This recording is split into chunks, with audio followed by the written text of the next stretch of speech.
learn from the history of Tibet, and witness extreme makeover given to Hong Kong.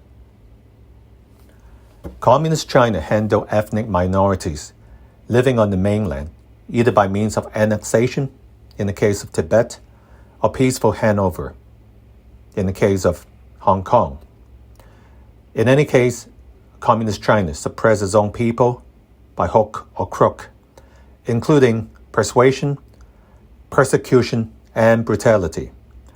Most Hong Kongers have not seen or cared enough how the totalitarian regime has infringed upon the human rights of the people in Xinjiang, Tibet, and other areas in mainland China.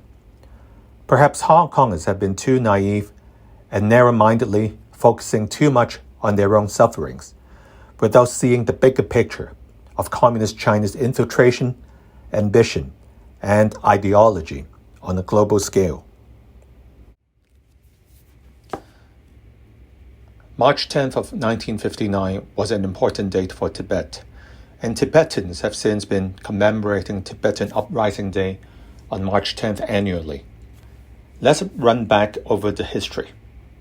The Chinese Communist Party had been invading Tibet for 10 years, since it liberated China in 1949, and Mao Zedong, the paramount leader of the new China then, had lost patience and wanted to gain total control of Tibet.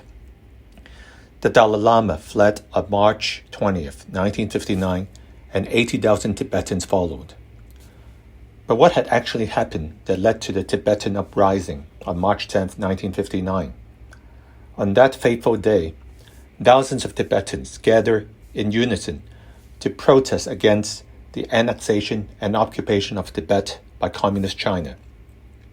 His Holiness, the 14th Dalai Lama, was invited by the generals of the Chinese army to a theatrical performance at the Communist Chinese Army headquarters in Lhasa, Tibet.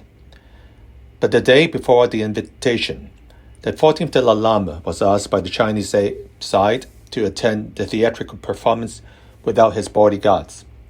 When this piece of information reached the Tibetan people, thousands of Tibetans formed a human chain around the palace of the 14th Dalai Lama.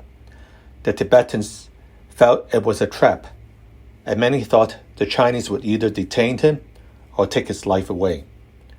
He fled Tibet on March 20th, 1959, together with 80,000 Tibetans, so that the Tibetan heritage could be passed down.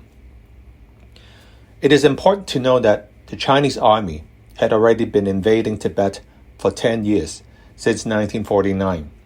A so-called 17-point treaty was also signed between Tibet and China in 1951, and the Tibetans outside Tibet reckoned this as an unequal treaty, and Tibet was forced to sign it under duress. 62 years on since the annexation, the Tibetans living outside Tibet have found refuges in many countries like India, US, Canada, and some European countries. The Tibetan government in exile is now located in the Himalayas in India, and the Central Tibetan Administration was formed after 1960, 1 year after the 14th Dalai Lama fled Tibet. It is also important to know that 1.2 million Tibetans have been tortured and executed in Tibet by the Chinese Red Army and the CCP following the event of the 1959 Tibetan Uprising. The number of Tibetan people in Tibet was around 6 million, 1/6 of which were wiped out by Communist China with tanks and guns. And nowadays, various forms of suppression are still going on. And back to the present-day Hong Kong. With the complete overhaul of Hong Kong's electoral system by the CCP, the once famed international city has entered into a new era. Total submission to the motherland. There is no more one country, two systems, and the Joint Declaration of 1984, signed between the UK and China, is definitely obliterated. In effect, it will be patriots who will be elected to administrate the city from the top down and bottom up. For Hong Kongers who intend to run for office in the legislative or district council elections, they will be heavily vetted by a special committee. Hong Kong has gone through abrupt changes over the last few months since the national security law was imposed. It is a fair statement to say the Chinese Communist Party is now ruling Hong Kong directly. It is an extreme makeover given to Hong Kong politically, which gives no breath space for Hong Kongers who used to enjoy freedoms.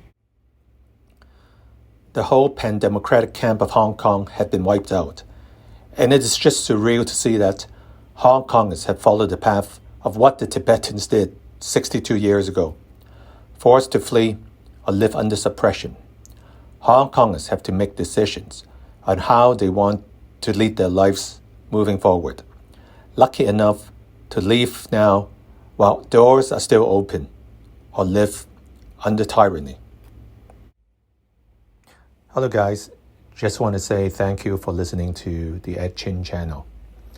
I've been reciting articles that I have written over the last few months at various channels, and just want to get a show of hands and see whether you are interested in these readings.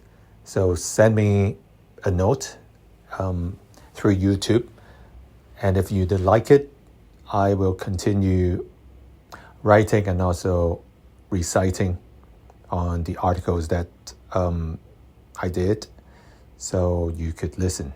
And it's mostly focusing on democracy and freedoms. Thank you so much for supporting the Ed Chin channel, and God bless.